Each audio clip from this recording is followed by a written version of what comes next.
Hello everyone, welcome to my UPSC. UPHCSC assistant professor के regular test हो रहे हैं। 19 टेस्ट ऑलरेडी कंप्लीट हो चुके हैं। ये 20वां टेस्ट है। एनवायरनमेंट और मॉडर्न हिस्ट्री का कंप्लीट हो चुका है पोर्शन सिलेबस के अकॉर्डिंग। करंट अफेयर्स का भी काफ़ी कुछ लगभग कंप्लीट हो चुका है। आने वाले 1-2 दिन में आपको पॉलिटी और इकोनॉमिक्स का करवा दिया जाएगा। उसके बाद नेक्स्ट 1-2 दिन में आपका आईसीटी रिसर्च एप्टीट्यूड ये करवा दिया जाएगा। सो आप सब्सक्राइब कर लीजिए और रेगुलर बने रहिए। अगर आप टेस्ट सीरीज ज्वाइन करना चाहते हैं तो नीचे डिस्क्रिप्शन में लिंक अवेलेबल है। जनरल स्टडीज और ऑप्शनल दोनों के लिए हिंदी और इंग्लिश मीडियम दोनों में अवेलेबल है। आप डिस्क्रिप्शन में चेक कीजिए and please subscribe the channel. आप देख रहे हैं काफ़ी लोग लेकिन सब्सक्राइब नहीं कर रहे हैं, so please subscribe the channel. Let's begin. निम्नलिखित में से पश्चिमी तटीय राज्य नहीं है। इनमें से कौन सा स्टेट है जो पश्चिमी तटीय नहीं है?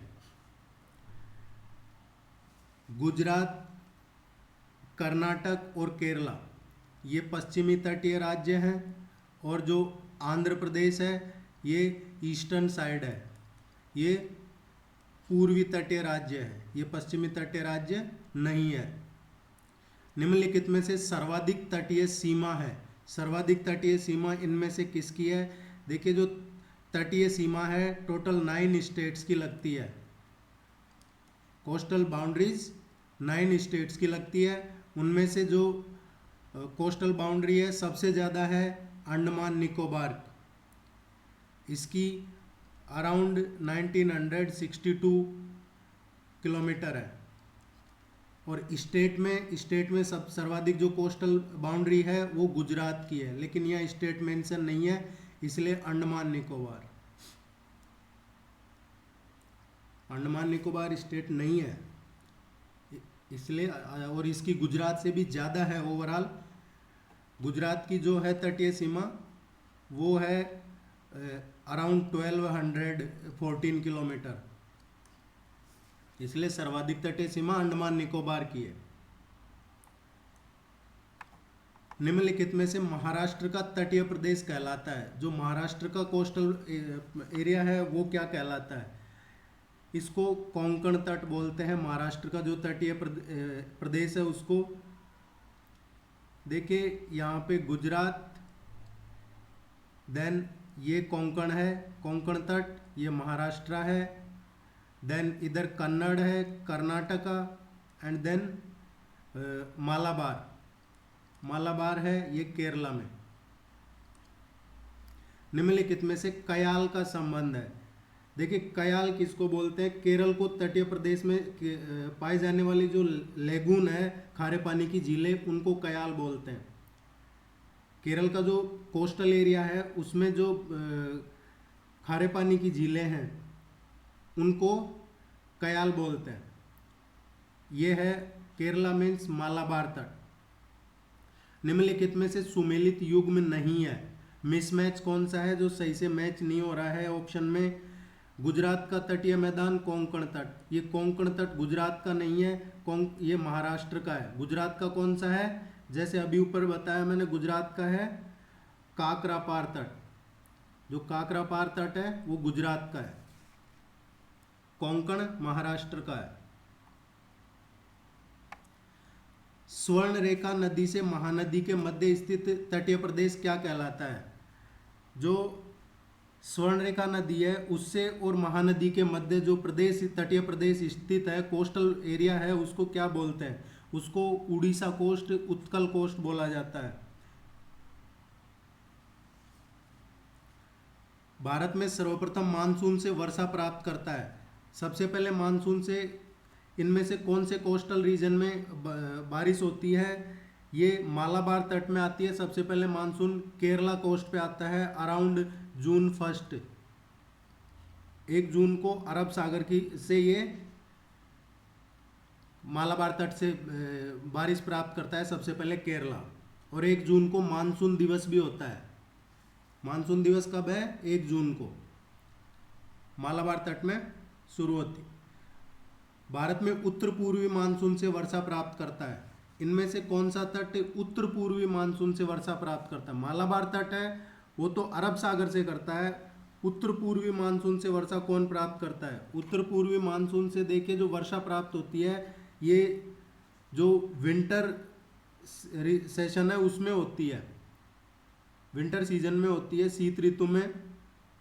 और ये है कोरोमंडल तट। कोरोमंडल तट कहाँ पे है? कोरोमंडल तट है तमिलनाडु।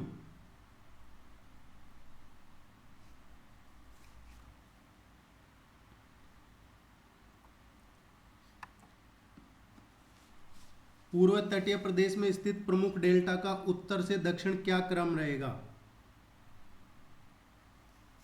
इसका जो क्रम रहेगा ये रहेगा महानदी, देन गोदावरी, देन कृष्णा और फिर कावेरी। 3, 1, 2 and 4।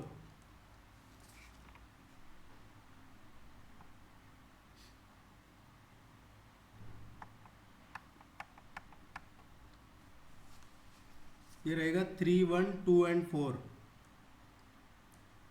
3, 1, 2, 4। 10 अंश जलमार्ग अलग करता है। 10 अंश 10 डिग्री चैनल की बात हो रही है। ये 10 डिग्री जलमार्ग है, ये किसको अलग करता है? 10, ये 10 अंश जो जलमार्ग है लिटिल अंडमान को कोर निकोबार से अलग करता है। जो कोको द्वीप उत्तरी अंडमान है, ये कोको स्टेट है, ये कोको स्टेट अलग करता है। दक्षिणी अंडमान लिटिल अंडमान ये डंकन दर्रा अलग करता है, और लिटिल अंडमान और कोर निकोबार को 10 डिग्री अलग करता है, सेपरेट करता है। भारत का एकमात्र उपग्रह प्रक्षेपण केंद्र कहाँ पे है? एकमात्र जो उपग्रह जो सैटेलाइट लॉन्चिंग है वो व्हीलर द्वीप में है। व्हीलर द्वीप कहाँ पे है? श्रीहरिकोटा।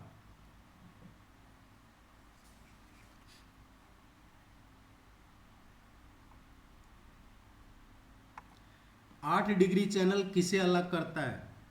देखिए 8 डिग्री चैनल है वो भारत और मालदीव के बीच में है। भारत और मालदीव को सेपरेट करता है 8 डिग्री चैनल। भारत और श्रीलंका को सेपरेट करता है पाक स्ट्रेट। भारत और इंडोनेशिया को जो अलग करता है 6 डिग्री चैनल। और ये और 8 डिग्री करता है भारत मालदीव को। और 9 डिग्री सेपरेट करता है लक्षद्वीप और मिनिकॉय जो आइलैंड है, मिनिकॉय, उनको। निम्नलिखित में से सुमेलित युग्म की पहचान कर सही कूट का चयन कीजिए। इनमें से मैच करवाना है, कौन सा किसके साथ मैच कर रहा है सही से। देखिए उत्तरी अंडमान है, इसका माउंट शेडल है। मध्य अंडमान का माउंट डियोवोली है। दक्षिण अंडमान का माउंट कोयोब है। ग्रेट निकोबार का माउंट थुलियर है। 3rd and 4th सही मैच कर रहे हैं, सी करेक्ट आंसर होगा। भारत में सर्वाधिक आबादी वाला द्वीप कौन सा है? सबसे ज़्यादा पॉपुलेशन कहाँ पे है, किस द्वीप पे है? ये ब्रह्मपुत्र रिवर पे है, माजुली द्वीप, माजुली आइलैंड। नहीं, ये नहीं है इसका, ये सेलसेट द्वीप इसका आंसर होगा। ये पॉपुलेशन का पूछा है, वो सबसे बड़ा है माजुली द्वीप। तो पॉपुलेशन आबादी सब किस द्वीप पे है? ये सेलसेट द्वीप है, मुंबई में। मुंबई इसी के ये किनारे है, मुंबई शहर बसा हुआ है यहाँ पे। सेलसेट द्वीप इसका आंसर होगा। माजुली आइलैंड सबसे बड़ा आइलैंड है। भारत का एकमात्र सक्रिय ज्वालामुखी कहाँ पे स्थित है? सक्रिय ज्वालामुखी एकमात्र जो स्थित है वो उत्तरी अंडमान में है। बैरन आइलैंड सुना होगा आपने, बैरन द्वीप, वहां पे है ये। मध्य अंडमान में जो है, मध्य अंडमान में नारकोंडम द्वीप है, यहाँ शांत ज्वालामुखी है, सक्रिय ज्वालामुखी नहीं है मध्य अंडमान में। ये ध्यान रखना आपको, नारकोंडम द्वीप मध्य अंडमान में है, शांत ज्वालामुखी है। सक्रिय ज्वालामुखी बैरन द्वीप में के पूर्व में है, उत्तरी अंडमान में। भारत की मुख्य भूमि की तटीय सीमा कितनी है? मुख्य भूमि की जो तटीय सीमा है ये मुख्य भूमि की 6100 किलोमीटर है।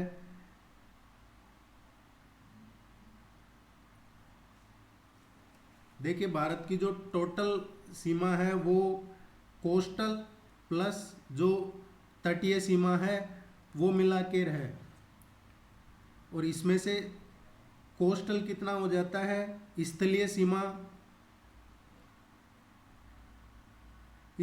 होती है इसकी 15,200, ये स्थलीय सीमा है और ये तटीय सीमा है, और ये मुख्य भूमि की सीमा है, मुख्य भूमि की तटीय सीमा।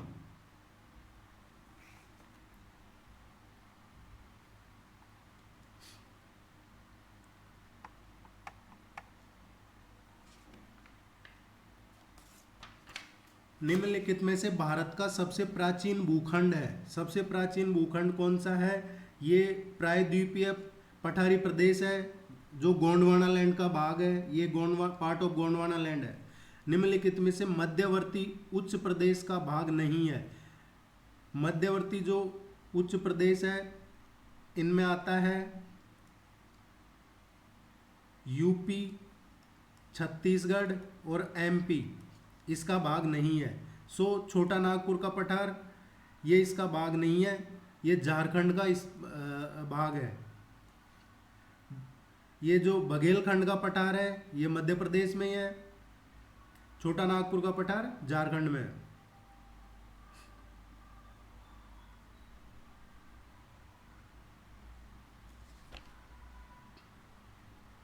निम्नलिखित में से बघेलखंड के पठार का विस्तार है। बघेलखंड का जो पठार है उसका विस्तार मध्य प्रदेश और छत्तीसगढ़ में है।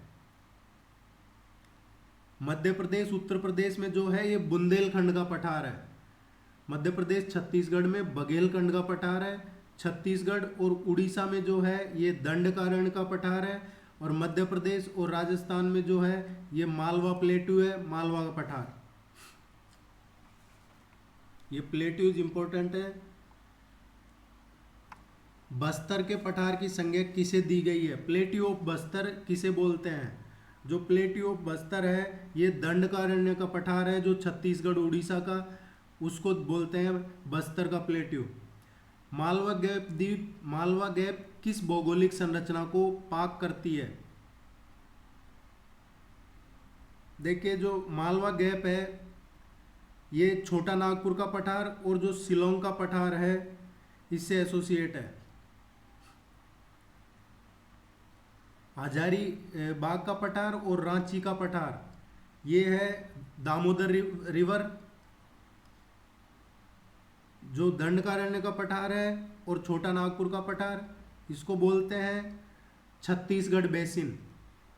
छत्तीसगढ़ बेसिन ये इस रेंज में ये जो प्लेट्यूज है यहाँ इनका एरिया है, और जो मालदा गैप है वो छोटा नागपुर का पठार और शिलोंग का पठार।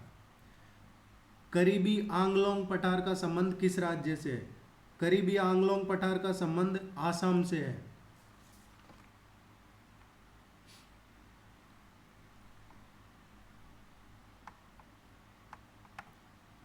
रॉयल सीमा तथा तेलंगाना पठार का विभाजन करने वाली नदी कौन सी है। रॉयल सीमा और तेलंगाना पठार का विभाजन करने वाली जो नदी है वो कृष्णा रिवर है। जो गोदावरी रिवर है वो तेलंगाना पठार के मध्य से,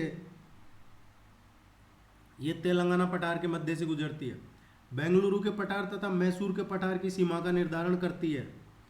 ये 600 मीटर जो सर्वोच्च रेखा है ये बेंगलुरु का पठार, जिसको कर्नाटक का पठार बोलते हैं, या मैसूर का पठार, ये दोनों कर्नाटक के पठार हैं, बेंगलुरु और मैसूर। ये इनका जो सीमा निर्धारण है 600 मीटर सर्वोच्च रेखा करती है। निम्नलिखित में से किस महान भारतीय जल विभाजक रेखा कहा जाता है, इनमें से किसे महान भारतीय जल विभाजक रेखा कहा जाता है, ये बोलते हैं अरावली को।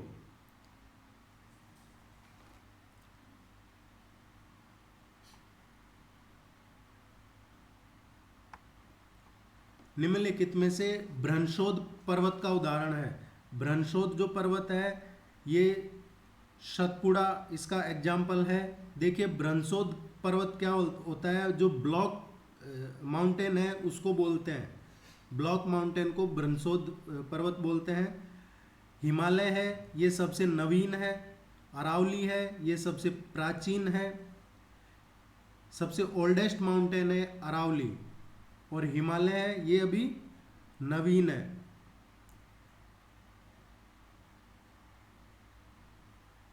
और जो ये ब्रह्मोत्सव पर्वत है ये नर्मदा नदी घाटी, ताप्ती नदी घाटी जो सतपुड़ा रेंज है उससे एसोसिएट है। निम्नलिखित में से विंध्याचल का भाग नहीं है। विंध्याचल रेंज का भाग इनमें से कौन सा नहीं है? ये जो मैकाले की पहाड़ी है ये विंध्याचल का भाग नहीं है। निम्नलिखित में से कौन सी भौगोलिक संरचना उत्तर भारत को दक्षिण भारत से अलग करती है? उत्तर भारत को दक्षिण भारत से जो अलग करती है वो है विंध्याचल।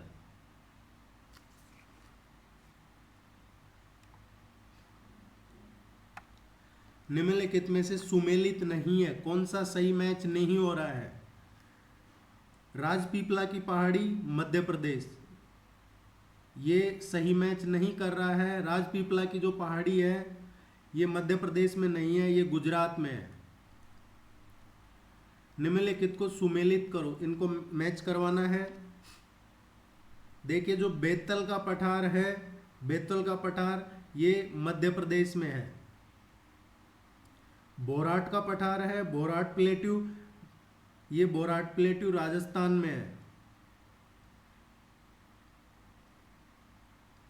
दंडकारण्य का प्लेट्यू, दंडकारण्य प्लेट्यू है ये छत्तीसगढ़ में है। और रांची का पठार ये प्लेट्यू ऑफ रांची ये झारखंड में है। This one is correct one.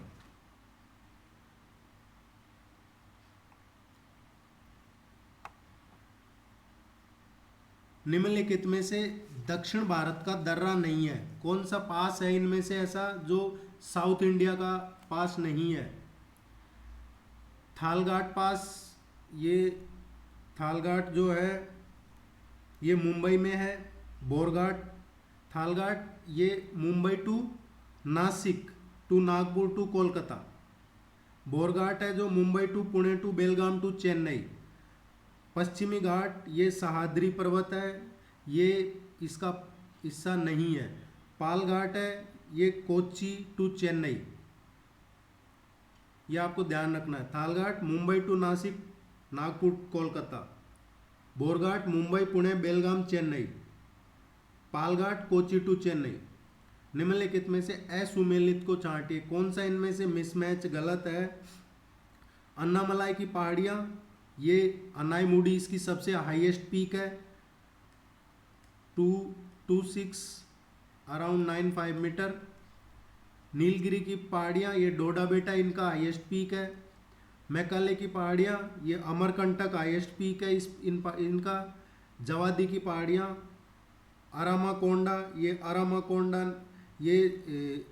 अरामाकोंडा जो है ये पूर्वी घाट की सबसे ऊंची चोटी है। ये जो अरामाकोंडा है ये ओडिशा में है और ये ईस्टर्न घाट की सबसे ऊंची हाईएस्ट पीक है ईस्टर्न घाट का। और जो जवादी की पहाड़ियाँ हैं ये हैं ना उड़ीसा में नहीं है, ये तमिलनाडु में है। सो ये मिसमैच है। निम्नलिखित में से टोडा जनजाति का निवास क्षेत्र है। ये जो टोडा शेड्यूल कास्ट है ये कर्नाटक, केरला और तमिलनाडु रीजन में है। टोडा जनजाति नीलगिरी की पहाड़ियों में है, इनका निवास एरिया केरला, कर्नाटक और तमिलनाडु।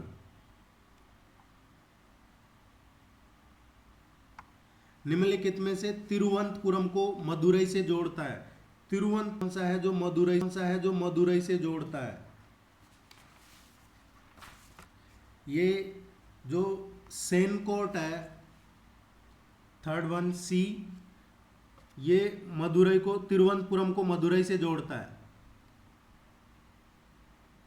तिरुवनंतपुरम है जो केरला में है और मदुरई तमिलनाडु में है। निम्नलिखित में से पूर्वी तटीय क्षेत्र में स्थित नहीं है। जो ईस्टर्न कोस्टल रीजन है उसमें कौन सा नहीं है? ईस्टर्न कोस्टल रीजन ये इसकी बात हो रही है, ये उड़ीसा, आंध्रा, कर्नाटक, तमिलनाडु, ये इसकी बात हो रही है। देखिए नल्लामलाई की जो पहाड़ी है ये आंध्र प्रदेश में है, तो ये ईस्टर्न में सिचुएटेड है। पंचमलाई की पहाड़ियाँ हैं, पंचमलाई तमिलनाडु में है। अन्नामलाई की पहाड़ियाँ हैं, ये केरला में है। और जो सिरुमलाई की पहाड़ियाँ हैं ये तमिलनाडु में है। तो अब आप देखेंगे कि ये केरला वाला जो अन्नामलाई की पहाड़ी है ये ईस्टर्न कोस्टल रीजन में नहीं है, ये इधर है। दक्षिणी भारत का प्रमुख पर्यटन स्थल कोडाई कनाल कहाँ स्थित है? देखिए जो कोडाई कनाल है ये तमिलनाडु में स्थित है।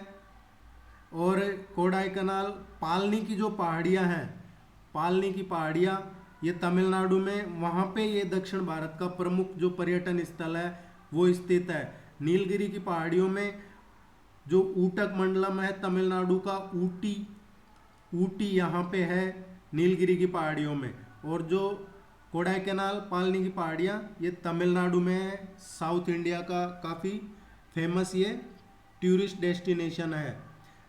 नेक्स्ट देखते हैं मलनाड का संबंध किस राज्य से है? मलनाड है ये एक माइनिंग एरिया है, खनिज क्षेत्र का एरिया है। और ये बाबा बुदान की पहाड़ियाँ हैं, वहाँ पे है कर्नाटका में। निम्नलिखित में से पाठ प्रदेश की संज्ञा किसे दी गई है? जो पाठ प्रदेश की संज्ञा दी गई है ये एक्चुअली देखो पाठ प्रदेश क्या होता है, ये जो ग्रेनाइट की चट्टानों से जो बनता है द्वीप स्थलाकृति उसको पाठ प्रदेश बोलते हैं। जो ग्रेनाइट की चट्टानें हैं उनसे जो निर्मित जो आइलैंड जैसी एक साइज बन जाती है उसको बोलते हैं पाठ प्रदेश। और ये इसकी संज्ञा दी गई है जो छोटा नागपुर का प्लेट्यू है उसको। निम्नलिखित में से छोटा नागपुर के पठार का भाग नहीं है। छोटा नागपुर का पठार, रांची का पठार, ये छोटा नागपुर प्लेट्यू का पार्ट है। हजारीबाग भी है। जो पारसनाथ की पहाड़ियाँ हैं ये छोटा नागपुर का पठार का भाग नहीं है। पारसनाथ की जो पहाड़ियाँ हैं ये विंध्याचल रेंज का पार्ट है, विंध्यान रेंज है उसका हिस्सा है ये।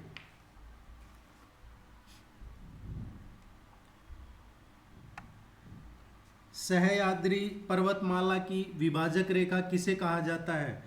जो सह्याद्री पर्वतमाला की विभाजक रेखा है वो 16 डिग्री को बोलते हैं।